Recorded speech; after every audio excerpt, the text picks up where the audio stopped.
నగుమము కాకుండా ఇంకా కీర్తనలు మీరు నేర్చుకున్నారు కదా? ఏవో నేర్చుకున్నాను కద్దను వారికి ఏవో కొన్ని చెప్పారు, ఏం గుర్తులేవు. నేను పాడుకునేదాన్ని కాదు ఇంట్లో.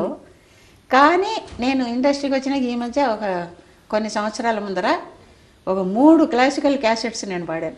ప్రధానంగా ఏమైనా తేడా గమనిస్తారమ్మా పాడుతున్నప్పుడు? మీరు క్లాసికల్ పాడడానికి మామూలు పాట పాడడానికి చాలా డిఫరెన్స్ ఉంది కదా.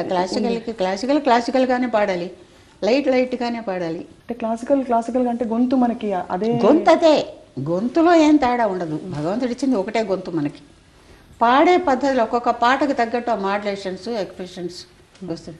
డైమండ్ రాణి గులాబీ బుగ్గనీదే, ఈ పాట పాడినప్పుడు అట్టగే పాడాలి. మనసా తుళ్ళి పడకే అతిగా ఆశ పడకే, అది పాడినప్పుడు అదిగానే పాడాలి.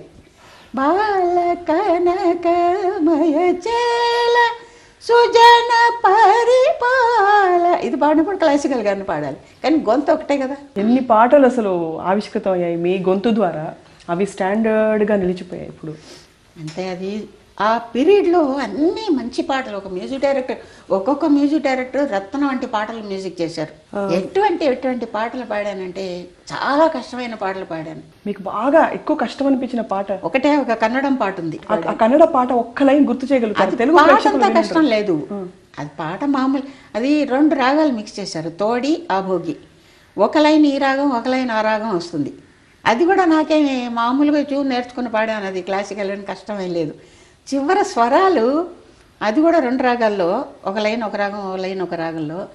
కష్టమైన స్వరం అంటే నాలుగు తిరగదు, అంత ఫాస్ట్. శివ శివ ఎన్నద నాలిగేకే శివనను స్మరిసదా జీవవు ఏకే.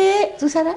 శివ శివ, మళ్ళీ ఈ రాగం తోడి అభోగి ఫస్ట్. శివ శివ ఎన్నద నాలిగేకే తోడి శివనను స్మరిసదా జీవవు ఏకే శివ శివ ఎన్నద నా